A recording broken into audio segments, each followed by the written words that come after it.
Mei 9. Ijumaa mwaka wa 2025. Shule ya Uinjilisti mwezi wa Septemba. Isaya 6:13.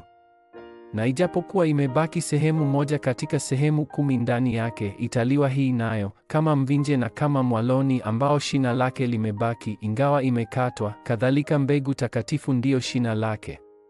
Unapoinua baptizani ya nuru, utapata nguvu ya kweli. Wakati maombi ya masaa 24 ambayo yanakwisha yanafanyika, hii inasababisha 25 inayookoa ulimwengu. Kisha hii inaleta umilele ambao huokoa zama. Ni wakati huu ambapo asilimia 300 ambayo inaokoa dunia hufanyika. Kuanzia wakati huu na kuendelea, wale walio katikati ya giza wataenda kuelekea nuru. Hii ndiyo sababu Yesu alizungumza juu ya siri ya 777 kwa siku 40. Ni wakati huu unakuwa mtu anayeokoa wengine. Kiwango cha kitaaluma kwako Remnant ni mataifa 237 na makabila 5,000. Lazima uponye watu hawa na uwakuze kama kilele. Unapoanza kufurahia baraka hii, huu unakuwa mwanzo wa kweli wa kutatua matatizo ya familia yako. Musa alianza na matatizo ya kitaifa, Samueli alianza kwa matatizo ya kanisa, Daudi alianza na matatizo ya kijamii, Elisha alianza na tatizo la ibada ya sanamu, na Danieli alianza na zama za utumwa.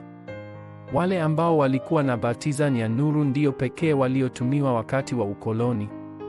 Kuna ujumbe ambao lazima ujadili kupitia jukwaa katika maisha yako yote. Moja, unabii wa Isaya utakabiliwa na shida nyingi, lakini kisiki kitabaki, na kwa hivyo imesemwa kwamba utakuwa na ushindi kupitia harakati ya Remnant. Kwa hivyo lazima upeleke neno la milele la Mungu kwa Remnant. Utainuliwa kama mlinzi kama Mungu anavyotoa neno la urejesho kwako. 2. Danieli kama Danieli ambaye alijua sababu ya utekwa wa Israeli, alifanya azimio lake katika Mungu. Alimpa hekima ili amsaidie mfalme hata alipokabili uchongezi na wivu.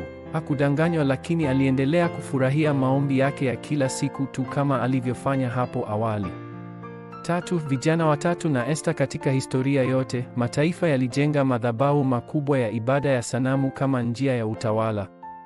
Vijana hao watatu walitangaza kwamba hata kama Bwana hakuwaokoa, walikataa kuisujudu sanamu. Kupitia tukio hili, jina la Bwana lilishuhudiwa mbele ya ulimwengu wote.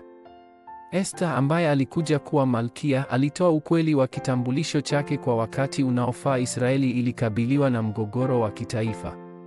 Vivyo hivyo, kuna wakati wa kuzungumza na wakati wa kukaa kimya. Sababu kwa nini Israeli mara kwa mara ikawa watumwa, mateka na taifa lililoingia katika ukoloni ilikuwa kwa ajili ya uinjilisti wa ulimwengu. Kuangaza nuru kwa ulimwengu wa giza. Wewe pia lazima uinue baptizan, safari na miongozo ya nuru. Ombi la agano. Mungu Baba, naomba Remnant, nikiwa mmoja wao, nisiumbishwe lakini nishikilie agano na kusubiri. Na tusome ndani ya agano na kudhamini wakati uliobaki ambao tunao kupitia nguvu ambayo unatoa. Katika jina la Yesu Kristo naomba. Amen.